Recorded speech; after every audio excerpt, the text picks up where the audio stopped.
السلام عليكم ورحمة الله تعالى وبركاته البنات، واش راكم لاباس بخير؟ ان شاء الله تكونوا في صحة وعافية. انا شوية مريضة على هذه اللي غبت عليكم شوية.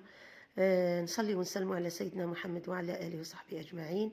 اليوم البنات راح نديروا وصفة تاع زاليكو بطريقة شوية جديدة مختلفة، ان شاء الله تعجبكم. اول حاجة البنات واش عندنا صدر تاع الدجاج او يعني الطراف اللي يجيكم قد العيلة تاعكم.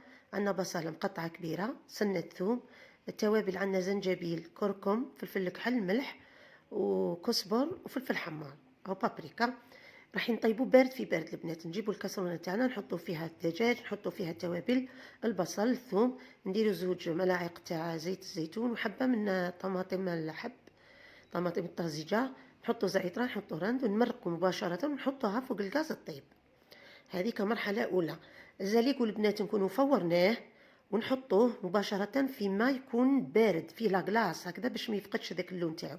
لا انا البنات انا فورته بزاف، فوروا نتوما غير ما يبدا يدخلوا الطياب نحيوه، ما تخليوهش يطيب بزاف لخاطر من بعد راح نعاودو نطيبوه في الفرن هكذا ونقطروه ونخليوه بجهه.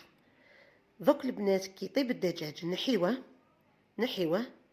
نحيو العرق هذاك تاع الزعيتره ونحيو الرند ونشوفوا واش راح نديروا به.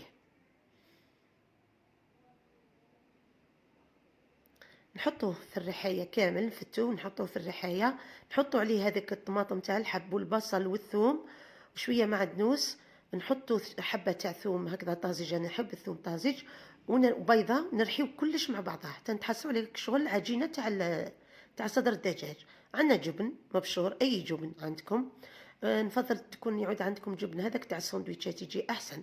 نحكموا هذيك الزليقو تاعنا بعد ما نكونوا قطرناها مليح من البابان، نديروا شويه فلفل شويه ملح، ما تكثروش لانه درنا الملح والفلفل الكحل في الدجاج، ونديروا عليها بياض بيضه.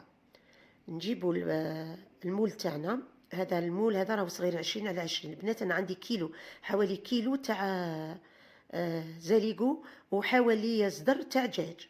ندهنوه بالزبده مليح ونستفوا فيه اللوبيا الزليقو هذيك او اللوبيا الخضراء، نستفوها، نديروا طبقه مليحه، نحطوا طبقه من الجبن ونحطوا هذاك الدجاج، نستفوه كامل كطبقه فوق هذاك الزليقو. نزيدو نحطوا طبقه من الجبن ونعاودو نديروا نفس الشيء بطبقه من تاع الزليقو.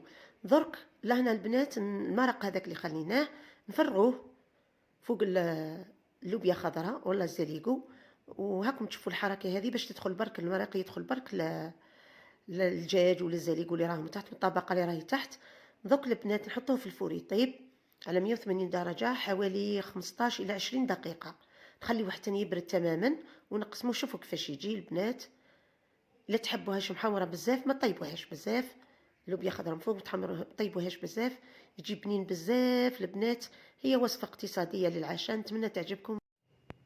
ديروها البنات، جربوها ان شاء الله تعجبكم. ومع السلامه في فيديوهات اخرى. ما تنسونيش البنات بالتشجيع والبارطاج. في امان الله.